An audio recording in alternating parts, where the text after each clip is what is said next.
बेटा, शादी का बंधन जितना मजबूत होता है शादी के शुरुआती दिनों में, उतना ही नाजुक भी होता है। सगाई और शादी के बीच का दौर वही समय होता है जब लड़का लड़की को एक दूसरे को समझने का मौका मिलता है। तुम बहुत खुशनसीब हो जो इतने बड़े खानदान की बहू बनने जा रही हो। कल तुम्हारे जन्मदिन की सेलिब्रेशन के लिए अमन तुम्हें बाहर घुमाने ले जाना चाहता है।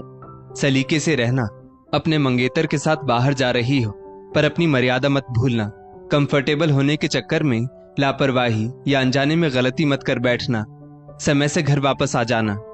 माँ अर्चना ने अपनी बेटी सुरभि को हिदायत के साथ समझाया। हाँ मम्मी, मैं अपने संस्कार नहीं भूलूंगी। सगाई के बाद पहली बार तो मिलने वाली हूँ अमन जी से। मैं अपनी तरफ से पूरी ईमानदार रहूंगी, आपकी बातों का ध्यान रखूंगी, सुरभि ने कहा। अगले दिन समय से अमन सुरभि को लेने आ गया। अमन सुरभि पर ऐसे रिएक्ट कर रहा था मानो जैसे शादी हो चुकी हो और सुरभि उसकी पत्नी बन चुकी हो। वो बात बात पर उस पर हुक्म चला रहा था। रेस्टोरेंट में सुरभि ने अपनी पसंद का हॉट एंड सोर सूप और खाने में पिज्जा पास्ता ऑर्डर किया। ये क्या सुरभि, तुम किस जमाने में जी रही हो? आजकल तो सब यंगस्टर रेस्टोरेंट में जाकर Japanese cuisine, Thai cuisine, sea food order करते हैं और तुम अभी भी चाइनीज, इटालियन में अटकी हो, अमन ने कहा। मुझे पसंद है इसलिए मैंने ऑर्डर किया। आप अपनी पसंद के डिश ऑर्डर कर सकते हैं, मैं भी उसमें से थोड़ा टेस्ट कर लूंगी, सुरभि ने सहजता से जवाब दिया। अरे सुरभि, उस लड़की को देखो, कितनी स्मार्ट है, एकदम हॉट लग रही है, कैसे लंगूर जैसे लड़के के साथ आई है, अमन ने कहा।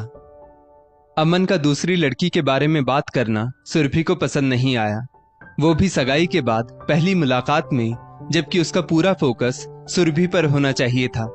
अमन की इमेज सुरभि के सामने खराब हो चुकी थी। चलो सुरभि, मेरी तरफ से कोई ड्रेस पसंद करो, अमन ने सुरभि से कहा। दोनों किसी बड़े शोरूम में जाते हैं। सुरभि ने एक अच्छी व सुंदर सी इंडियन ड्रेस अपने लिए पसंद की। ये कैसी ड्रेस पसंद की है?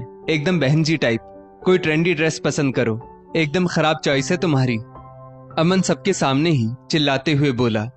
हर लड़की को अपने लाइफ पार्टनर से सम्मान की उम्मीद रहती है, पर उसे तो अमन की बातों में अपने लिए सम्मान की भावना बिल्कुल नहीं दिखी। अभी से वो उस पर हुक्म चला रहा था, तो शादी के बाद वो उसके मन को कैसे समझेगा? एक बार बातों बातों में अमन ने सुरभि से कहा, मैं जब अमेरिका पढ़ने गया था तब वहां अपने दोस्तों के साथ ड्रग्स लेता था और ड्रिंक भी करता था, अमन ने शान से कहा, मानो वो कोई अवार्ड विनिंग काम करके आया हो। सुरभि अमन को अच्छे जीवन साथी के तौर पर नहीं देख पा रही थी। मम्मी पापा, मैं सगाई से खुश नहीं हूँ, अमन बात बात पर मुझ पर रौब दिखाते हैं। ऐसा महसूस होता है कि वो शादी के बाद भी मुझे दबा कर रखना चाहेंगे। दूसरी लड़कियों से फ्लर्ट करते हैं, मुझ पर हुक्म चलाते हैं, यहाँ मत जाओ, वहां मत जाओ, ऐसे कपड़े मत पहनो, ऐसे कपड़े पहनो, मुझे तुम्हारे घुंघराले बाल पसंद नहीं, सीधे करवा लो, ये मत खाओ, वो मत खाओ। उन्हें बात करने का तरीका ही नहीं आता। हर बात पर अपने आप को सुपीरियर रखते हैं, उनमें सम्मान की भावना नहीं है। मैं ये सगाई तोड़ना चाहती हूँ। मुझे लगता है मैं उनके साथ सारी जिंदगी नहीं बिता पाऊंगी, सुरभि ने अपने माता पिता से कहा। सुरभि की खुशियां तनाव में बदलने लगी थी। सुरभि की दादी बोली, अरे थोड़ा बहुत एडजस्ट तो सबको करना पड़ता है, लोग क्या सोचेंगे? ऐसा क्यों हुआ? सगाई टूटने के बाद क्या होगा तुम्हारा? अच्छी जगह रिश्ता हो पाएगा या नहीं? इससे बेहतर है कि खून के घूंट को पी लिया जाए, वरना बात फैलने पर दूसरा लड़का मिलना मुश्किल हो जाता है। सगाई टूटने का लड़की पक्ष को कुछ ज्यादा ही दर्द होता है। अरे सगाई होना किसी शादी की गारंटी नहीं है। अगर लड़के का व्यवहार ठीक नहीं है, बेटी के हिसाब से सही नहीं है, तो रिश्ते से पीछे हो जाना ही सही है। ये मेरी बेटी की पूरी जिंदगी का सवाल है, सुरभि के पिता मनोज जी बोले। अपनी बेटी के मन की बात जानने के बाद मनोज जी अपनी पत्नी के साथ लड़के वालों के घर जाते हैं। हाथ जोड़कर उनसे कहते हैं, हम माफी चाहते हैं, अब ये शादी नहीं हो पाएगी। दोनों बच्चों के विचार और भावनाएं एक दूसरे से नहीं मिलती। भविष्य को देखते हुए ये सगाई तोड़ना ही बेहतर होगा। मनोज जी ने खुलकर इसके कारण भी बताए। जैसे अमन हुक्म चलाता है, सम्मान नहीं करता, फ्लर्ट करने की आदत है, ड्रग्स भी लेता था और अभी भी शराब पीता है। सुरभि और अमन की सगाई टूट जाती है। इस स्थिति से उभरने में परिवार और दोस्तों ने सुरभि का काफी सहयोग किया। उसे पॉजिटिव रहने और खुद पर यकीन रखने की सलाह दी गई। इस दौरान सुरभि और उसका परिवार रिश्ता खत्म होने पर सफाई देने से बचता रहा। करीब साल भर के बाद सुरभि के लिए जतिन का रिश्ता आया। सुरभि पढ़ी लिखी, खूबसूरत, संस्कारी, अच्छे खानदान की लड़की थी, इसलिए किसी रिश्तेदार के माध्यम से जतिन का रिश्ता आया। दोनों ने एक दूसरे को पसंद किया और उनकी सगाई हो गई। जतिन दूसरे शहर का था। रोज फोन पर बात होती थी। बातों से जतिन सुरभि को काफी मैच्योर व समझदार लगा। वो सुरभि को पूरी रिस्पेक्ट भी देता और दोनों भविष्य को लेकर बातें करते। सगाई और शादी के बीच जतिन 2 बार सुरभि से मिलने आया। दोनों मुलाकातों में जतिन सुरभि को सही जीवन साथी लगा। शादी का मुहूर्त निकाला गया। शादी के कार्ड छपने लगे। शादी के महज 1 हफ्ते पहले जतिन और उसके माता पिता सुरभि के घर आते हैं। यूं अचानक ससुराल वालों को आया देख सुरभि और उसके माता पिता का कलेजा मुंह को आ गया। आदर के साथ बिठाने के बाद सुरभि के पिता ने कहा, आपके यहाँ आने का कोई खास कारण? क्या आप लोग शादी की तैयारी के विषय में जानना चाहते हैं? तब जतिन के पिता ने सकुचाते हुए कहा, हमें पिछले 2 महीनों से अलग अलग फोन नंबर से कॉल आ रही है, जिसमें हमसे कहा जा रहा है कि हम आपके यहाँ रिश्ता ना करें। सुरभि का कैरेक्टर सही नहीं है, उसकी कुंडली में नाड़ी दोष है और उसे स्वास्थ्य संबंधी कई समस्याएं भी हैं, इसलिए उसकी पहली सगाई टूटी है। वैसे हमारे जतिन को तो सुरभि हर लिहाज में सही लगी। वो सुरभि से ही शादी करना चाहता है, पर हम अपनी तसल्ली के लिए सीधे आप लोगों से ही इस विषय पर बात करना चाहते थे, इसलिए यहाँ आए हैं। जतिन के पिता ने हाथ जोड़ते हुए कहा, इन सब बातों में जरा भी सच्चाई नहीं है।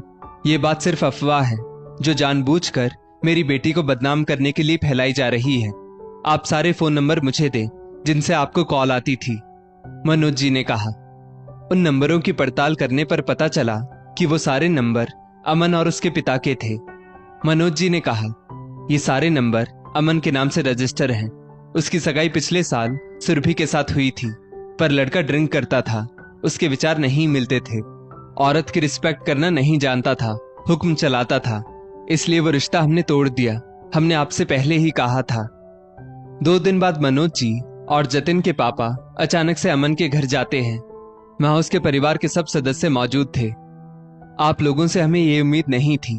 हमारी बेटी ने आपके बेटे के साथ शादी से इनकार कर दिया तो आप लोग उसकी बदनामी करने पर उतर आए। उसके बारे में गलत अफवाहें फैलाने लगे हैं। अमन की बुराइयों को हमने कभी भी सार्वजनिक नहीं किया ताकि आपके बेटे की बदनामी ना हो जाए। हम और हमारी बेटी सही हैं, इसलिए ऐसी अफवाहों से निपटना हमारे लिए आसान है। आप लोग दूसरे की बेटी के बारे में बातें बनाना छोड़िए और अपने बेटे के भविष्य का सोचिए। 2 साल होने को आए हैं, अभी तक इसका रिश्ता कहीं तय नहीं हो पा रहा। सबूत बताइए कि हमारी बेटी का कैरेक्टर सही नहीं है, उसे कुछ स्वास्थ्य संबंधी समस्या है। कुंडली तो आप लोगों ने भी मिलाई थी, नाड़ी दोष कहां से आ गया? अगर आप लोगों ने मेरी बेटी के खिलाफ गलत बातें फैलाई तो मैं आप लोगों के खिलाफ मानहानि का केस कर दूंगा। मनोज जी ने अमन और उसके परिवार से कहा। अब सारी बातें पूरी तरह से स्पष्ट थी कि वो बातें अमन और उसके परिवार ने फैलाई थी। आज जहां जतिन और सुरभि सुखद वैवाहिक जीवन बिता रहे थे, वहीं अमन ने भी किसी और लड़की से शादी कर ली थी। लेकिन अमन के खराब व्यवहार के कारण ये शादी भी ज्यादा दिनों तक नहीं चली और संबंध विच्छेद हो गया। दोस्तों, लोगों को किसी की इमेज खराब करने में जरा भी वक्त नहीं लगता है। अगर आपके सही होने के बावजूद कोई आपकी इमेज खराब कर रहा है तो उसे सबक जरूर सिखाएं। इस स्टोरी को लेकर आपकी क्या राय है, नीचे कमेंट करके जरूर बताइएगा। और ऐसी ही और भी बेहतरीन वीडियोस के लिए हमारा पेज जरूर फॉलो करें। धन्यवाद।